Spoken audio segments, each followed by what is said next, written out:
Olá, aqui é o Guto e este vídeo é sobre as atividades do PET 2 do 5º ano do Ensino Fundamental, semana 1. Se você quiser assistir a todos os vídeos sobre o PET que já foram publicados até o momento, é só clicar num cartãozinho que vai aparecer lá no outro canto da tela, na parte de cima. Olha, a gente pode dizer que para a semana 1 não tem um grande volume de atividades a serem feitas. Na verdade, o que a gente pode ver é a apresentação de uma série de informações e perguntas que servem para fazer uma introdução sobre pesquisas. O problema é que no meio dessas apresentações foram feitas várias perguntas, mas não tem um espaço definido para escrever as respostas. Então eu vou ler essas perguntas, também vou apresentar algumas sugestões de respostas para algumas perguntas e algumas outras eu só vou comentar. Deixa eu te dar uma dica logo no início aqui. Esse vídeo ele pode ficar um pouco grande e não existe uma atividade específica de matemática aqui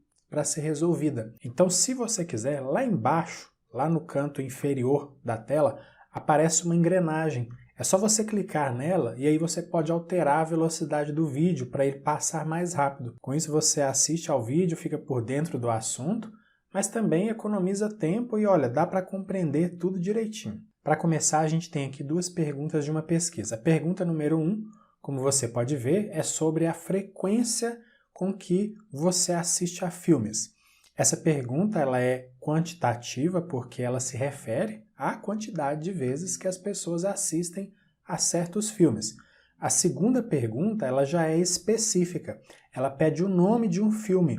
Por isso ela é chamada de pergunta qualitativa, porque está se referindo ao nível de satisfação de uma pessoa com um determinado filme, que é o filme que ela mais gostou. E em seguida são feitas algumas outras perguntas, eu vou colocando aqui do lado. A primeira é essa aqui. Para realizar essa pesquisa, será necessário responder questões abertas ou fechadas?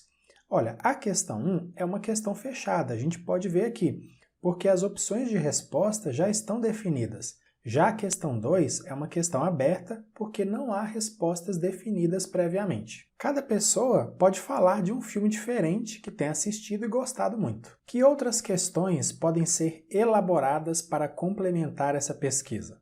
Eu sugeri duas perguntas, mas você pode pensar em outras. Por exemplo, essa aqui. De todos os filmes que já assistiu, qual foi o que menos gostou? E uma outra. Qual é o tipo de filme que você mais gosta? Comédia, ação, romance, existem vários tipos. Inclusive, se você quiser me contar qual é o seu tipo de filme preferido, registra aí nos comentários. Você tem contato com resultados de pesquisas? Como? Por meio de que formas de divulgação? É muito comum a gente ficar sabendo sobre resultados de pesquisas assistindo TV, ou pela internet, jornais e também rádio. Os meios de comunicação em geral. Como podemos chegar a conclusões sobre uma pesquisa? Olha, as primeiras conclusões sobre uma pesquisa, elas podem ser tiradas analisando os resultados obtidos nessa pesquisa. O que é necessário para realizar uma pesquisa? Mais adiante, esse assunto ele vai voltar, mas aqui já dá para a gente adiantar alguns pontos. É preciso definir um tema para a pesquisa, ou seja, qual é o assunto, sobre o que vai tratar a pesquisa. Também é preciso definir um público-alvo, é preciso saber quem são as pessoas que vão participar da pesquisa. É importante também conhecer os instrumentos que serão utilizados na pesquisa. Vai ser um questionário na internet? Vai ser uma pesquisa feita por telefone? Ou essa pesquisa vai ser feita pessoalmente? Depois de obtidas todas as respostas, é preciso organizar os dados. Será utilizada uma tabela, ou vai ser feito um gráfico, ou as duas coisas? E aí, finalmente, chega a hora de divulgar os resultados obtidos com a pesquisa e é importante encontrar a melhor forma para fazer isso. Como serão coletadas as informações de uma pesquisa? A gente já falou sobre isso anteriormente, mas vamos voltar. Será que as pessoas vão responder em formulários de papel? Ou serão questionários online na internet? As pessoas vão preencher tabelas? Ou elas vão utilizar programas de computador? Você tem contato com resultados de pesquisas? Como? Por meio de que formas de divulgação? A gente também já falou um pouco sobre isso, não é verdade? A gente pode ter acesso aos resultados de pesquisas utilizando os meios de comunicação em geral. De que forma podem ser apresentados os resultados obtidos em uma atividade de pesquisa? Olha, podem ser apresentados na forma de tabelas, na forma de gráficos, de textos, outros tipos de imagem, ou então tudo isso junto. Aqui nós temos as etapas de uma pesquisa. Começamos pelo tema, depois o público-alvo, depois devem ser escolhidos os instrumentos de pesquisa, a gente já falou sobre eles. E olha, na minha opinião, a organização e o tratamento dos dados vem antes da divulgação. Aqui uma coisa está aparecendo antes da outra, mas eu acho que a organização vem antes da divulgação. Ao se pensar em uma pesquisa, é importante também pensar nas perguntas que serão feitas aos entrevistados. Se as perguntas forem abertas demais, pode ser difícil organizar os dados e assim gerar um resultado que possa ser bem compreendido, bem interpretado. Então, por onde começar? Olha, o ideal em uma pesquisa com muitas pessoas a serem entrevistadas é gerar as perguntas fechadas, com opções de respostas que já foram definidas previamente. Isso facilita muito a organização e também o tratamento dos dados. Aqui a gente tem mais alguns passos relacionados à elaboração de uma pesquisa, vamos falar sobre eles rapidinho. Primeiramente, é preciso definir o tema, depois escolher o público-alvo, ou seja, quem serão as pessoas que vão responder às perguntas. Também é importante decidir sobre o número de participantes, depois as questões devem ser criadas, e buscando questões fechadas para facilitar o tratamento das informações, é preciso pensar nas opções de respostas previamente. E aí, quando se sabe o que será perguntado aos entrevistados, é hora de elaborar o questionário. Esse questionário pode ter questões abertas, que permitem as respostas as mais diferentes, mas também podem ser questões fechadas em que as possibilidades de resposta já estão previamente definidas. Aqui a gente tem um exemplo de uma questão aberta, que é essa aqui. Na sua opinião, qual o principal problema de sua cidade? Cada pessoa pode dar uma resposta diferente. Agora temos também um exemplo de uma questão fechada, que é essa aqui. Você conhece a capital do seu estado? A resposta ou é sim ou é não. Tudo isso é muito importante para que se possa organizar uma pesquisa que busque fazer investigações muito precisas sobre o tema escolhido. Além disso, é muito importante que se façam algumas perguntas. O tema da pesquisa é relevante? Ou seja, é importante pesquisar sobre esse assunto de verdade? Outra coisa, o tamanho da população, o número de pessoas que responderão às perguntas é suficiente para que se tirem conclusões sobre os resultados obtidos na pesquisa? Será que não é melhor entrevistar mais pessoas ou talvez menos pessoas? Outra coisa, para que seja possível investigar o tema da pesquisa de verdade, quantas perguntas são necessárias?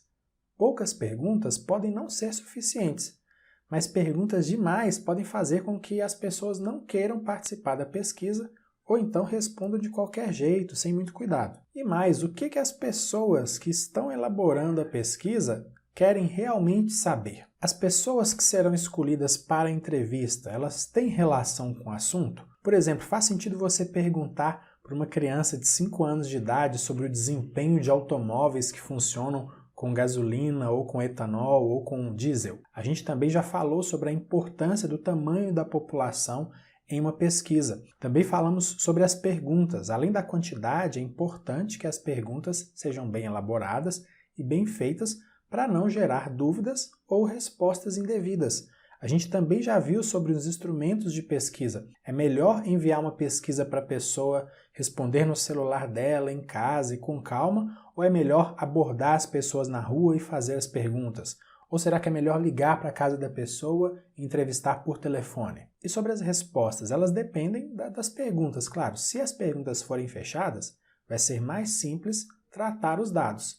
Agora, se as perguntas forem abertas, esse tratamento pode ser um pouco mais complicado. Pensando lá nas perguntas fechadas, as opções de respostas são suficientes ou é melhor colocar mais respostas? Sobre a identificação das pessoas que estão respondendo às perguntas, quais dados são importantes? É importante que elas registrem, por exemplo, o nome delas ou pode ser uma pesquisa anônima? E ainda falando sobre isso, para certas pesquisas pode ser interessante sim coletar algumas características, informações pessoais sobre os participantes, como por exemplo o nome, a idade, o sexo, a escolaridade, onde essa pessoa vive. E aqui nós temos o exemplo de uma tabela que pode servir como um local para se fazer um resumo das respostas obtidas lá na pesquisa com as pessoas que foram entrevistadas. Com os dados da tabela é possível decidir como que essas informações serão organizadas e divulgadas. E em uma pesquisa é possível analisar alguns outros fatores, como a frequência de respostas para cada uma das questões. Por exemplo, será que houve uma alternativa que foi muito escolhida? Será que teve uma alternativa que foi muito rejeitada, que ninguém escolheu essa alternativa? Outra coisa, perguntas de um mesmo tipo, como por exemplo, idade, sexo, escolaridade, podem ser agrupadas de uma forma. Já as respostas sobre as questões específicas da pesquisa, sobre o assunto que está sendo investigado, elas podem ser agrupadas de outra forma. E ainda pode acontecer de haver perguntas específicas que somente a partir delas já é possível tirar algumas conclusões sobre uma parte da pesquisa. E assim elas podem ser analisadas de forma separada, sem se preocupar com todas as outras perguntas. Logo na sequência aqui aparece um novo resumo sobre por onde se deve começar os passos de uma investigação por meio de uma pesquisa. A gente já falou bastante sobre isso, então já vamos passar aqui. Agora veja duas notícias sobre a dengue que foram publicadas em canais na internet. A primeira delas diz o seguinte: a dengue é uma doença causada por um vírus, o qual é transmitido pela picada do mosquito Aedes aegypti. Os sintomas incluem febre, dores no corpo, dores de cabeça e manchas avermelhadas. Manifestações hemorrágicas, quando ocorrem, podem indicar um caso mais grave da infecção. Aqui nós vemos a fonte de onde essas informações aqui foram tiradas. E uma outra notícia em um outro canal. Os casos prováveis de dengue registrados em 2017 em Minas Gerais são 25.848, de acordo com a Secretaria. É o menor número de casos prováveis nos 5 primeiros meses do ano desde 2012. 4 mortes foram confirmadas pela doença, outras 9 estão sendo investigadas, de acordo com a Secretaria. E aqui nós temos novamente a fonte de onde essas informações foram retiradas. Agora vamos ver as observações que algumas pessoas fizeram sobre essas notícias divulgadas nesses canais. A primeira observação é essa aqui que a gente pode ver. Com base nesses dados, é possível afirmar que antes de 2017 houve epidemia de dengue no país. Veja que essa informação aqui diz que em 2017 houve o menor número de casos de dengue nos 5 primeiros meses desde o ano de 2012, mas isso é em Minas Gerais. Então, com essa informação, é possível sim a gente dizer que nesse intervalo de tempo aí, de 2012 até antes de 2017, o número de casos era maior em Minas Gerais, não é verdade? Mas é possível tirar conclusões para o país inteiro, para o Brasil inteiro, a partir das informações só do estado de Minas Gerais? Veja aqui a outra observação. Essa redução aconteceu porque as pessoas começaram a passar mais repelentes contra o mosquito. Vamos refletir. Essa observação aqui tem alguma relação com o que foi dito em alguma das notícias? Não tem nenhuma relação. Para ser confiável essa observação, a gente precisaria considerar que foi feita uma enorme pesquisa, muito precisa, muito cuidadosa, com a população de Minas Gerais sobre o uso de repelentes de mosquito. Você concorda? Bom, vamos caminhar um pouquinho mais. Que possíveis questões foram investigadas nessa pesquisa? Olha, provavelmente foi feita uma pesquisa sobre os sintomas nas pessoas que tiveram a identificação da dengue, e além disso também foi feita uma pesquisa com o número de casos dessa doença no estado de Minas Gerais durante alguns anos, como a gente pode ver aqui nessa notícia. Olha a outra pergunta que aparece aqui. De que forma você acha que as características da população podem ter influenciado os resultados da pesquisa? Bom, em relação aos sintomas da doença, várias pessoas que adoeceram provavelmente devem ter apresentado um conjunto desses sintomas aí.